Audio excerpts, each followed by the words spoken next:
नमस्कार, फाइटर समाचार में आपका स्वागत है। पेश आज 18 जून दोपहर 3 बजे राजस्थान की खास खबरें। राजधानी जयपुर की भ्रष्टाचार निरोधक ब्यूरो की टीम ने कोटपुतली बहरोड जिले की नगरपालिका पावटा प्रागपुरा के अधिशासी अधिकारी यानी ईओ फतेह सिंह मीणा के 8 ठिकानों जयपुर के जगतपुरा में त्रिमूर्ति एरेना स्थित 2 फ्लैट्स, अलवर की थाना गाजी में भृतहरी तिराहा स्थित ईओ फतेह सिंह के घर और गढ़बसई स्थित फार्म हाउस, कोटपुतली के हाउसिंग बोर्ड कॉलोनी निवासी नजदीक प्रमोद कुमार वर्मा के घर, जयपुर के शाहपुरा के अजीतगढ़ रोड निवासी नजदीकी कैलाश गुर्जर के घर, कोटपुतली बैरोड के प्रागपुरा पावटा में ईओ फतेह सिंह के किराए के मकान, प्रागपुरा पावटा के नगरपालिका के ईओ ऑफिस और जयपुर ग्रामीण की नगरपालिका व विराट नगर स्थित संबंधित स्थान व ऑफिस पर रेड की। राजकीय सेवा में होते हुए आय से अधिक संपत्ति की शिकायत पर एसीबी टीम ने यह कार्रवाई की है। कार्रवाई में करोड़ों रुपए की बेनामी संपत्ति में निवेश की जानकारी सामने आई है।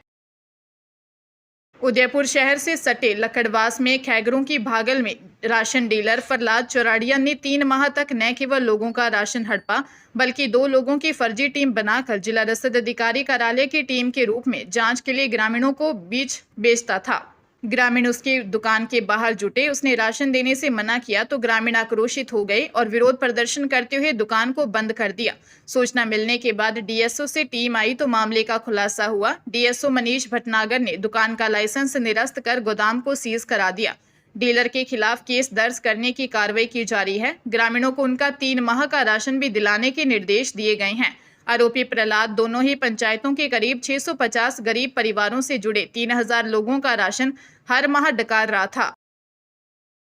राजस्थान हाईकोर्ट ने भूखंड के फर्जी दस्तावेज बनाकर 78 साल के बुजुर्ग से 93 लाख रुपए से ज्यादा की धोखाधड़ी के आरोपी प्रतापनगर निवासी अनिल की जमानत याचिका खारिज कर दी है। हाईकोर्ट ने कहा कि आरोपी ने एक रिटायर्ड बुजुर्ग से अन्य 6 आरोपियों के साथ मिलकर धोखाधड़ी की है। मामले के अन्य आरोपी फरार हैं, उनसे अनुसंधान बाकी है। उसे जमानत देने से अनुसंधान प्रभावित हो सकता है।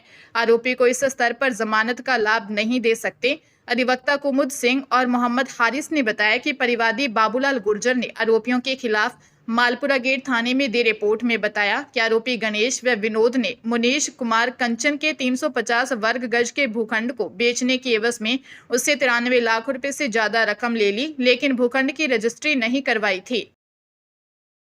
चंडीगढ़ के गुरदयाल सिंह को सस्ती गाड़ी लेने की चाहत उस समय काफी महंगी पड़ गई जब साइबर ठगों ने उससे 14,13,890 रुपए ठग लिए, जिसके बाद चंडीगढ़ साइबर सेल ने मामले में एफआईआर दर्ज कर 3 आरोपियों 23 वर्षीय कुणाल कलसानिया, 19 वर्षीय अजय झमूरिया और 21 वर्षीय रौनित जाधव को गिरफ्तार किया है। तीनों ही आरोपी मुंबई के रहने वाले हैं। पुलिस ने आरोपियों के कब्जे से 2 मोबाइल फोन और एक्टिव सिम कार्ड बरामद किए हैं। गुरदयाल सिंह ने रिपोर्ट दी कि नवंबर 2024 में उसके पास एक अनजान नंबर से व्हाट्सएप लिंक आया। जब उसने लिंक पर क्लिक किया तो वह बैंक ऑक्शन व्हीकल ग्रुप नाम के व्हाट्सएप ग्रुप से जुड़ गया। वहां उसे 2 गाड़ियां खरीदने का ऑफर मिला। उसने गाड़ियां पसंद कर व्हाट्सएप पर मिले बैंक खातों में 14,13,890 रुपए जमा कर दिए थे, जिसके बाद ठगी का एहसास हुआ और थाने में रिपोर्ट दर्ज करवाई। भारतीय पुलिस सेवा के अधिकारी पंकज चौधरी फिर सुर्खियों में हैं। उन्होंने अतिरिक्त महानिदेशक संजीव नार्जरी पर वार्षिक मूल्यांकन रिपोर्ट यानी एपीआर में ग्रेडिंग कम करने का आरोप लगाते हुए केंद्रीय प्रशासनिक न्यायाधिकरण यानी कैट से अपील दायर की है। उन्होंने मुख्य सचिव को भी मामले में शामिल किया है। अपील में कहा है कि चौधरी को एपीआर में अक्टूबर 2022 में पुनः पदभार संभालने के बाद 2022-23 व 2024-25 में 9 से अधिक अंक दिए, जबकि 2023-24 में कई अवार्ड मिलने और 30 जिलों का दौरा करने के बावजूद अतिरिक्त महानिदेशक संजीव कुमार नार्जरी ने 7 अंक दिए। अपील में कहा कि नार्जरी ने एपीआर में कई कॉलम खाली छोड़ दिए, जबकि सभी कॉलम भरना आवश्यक है। चौधरी ने आरोप लगाया कि एडीजी नार्जरी ने दुर्भावना से उनकी ग्रेडिंग कम की। उनका आरोप है कि आईपीएस संजीव उनसे व्यक्तिगत दुर्भावना रखते हैं, इसी वजह से उन्होंने ग्रेडिंग कम किया है। राजधानी में बदमाशों के हौसले बुलंद होते जा रहे हैं। बजाज नगर इलाके में अर्जुन नगर फाटक के पास स्थित ज्वेलरी शॉप में 3 बदमाश घुस गए और ज्वेलर्स को बंधक बनाकर लूटने का प्रयास किया, लेकिन ज्वेलर्स की हिम्मत देखकर बदमाशों को भागना पड़ा। सूचना मिलने पर मौके पर पहुंची पुलिस ने बदमाशों की तलाश के लिए आसपास के इलाके में नाकाबंदी करवाई, लेकिन उनका कोई सुराग नहीं मिला। बदमाशों को पकड़ने के लिए करीब आधा दर्जन टीमों का गठन किया गया है, जो आसपास लगे सीसीटीवी कैमरों के फुटेज खंगाल रही हैं, ताकि बदमाशों के मूवमेंट का पता चल सके। और उनका रोड मैप बनाया जा सके। अर्जुन नगर फाटक के पास संचालित पीएस ज्वेलर्स के मालिक प्रमोद श्रीमाल की दुकान में यह वारदात हुई है। बजाज नगर थानाधिकारी सुरेंद्र सैनी का कहना है कि वारदात का प्रयास करने के बाद बदमाश अर्जुन नगर अंडरपास की तरफ भाग गए, जिन्हें पकड़ने के लिए टीमें लगा दी हैं।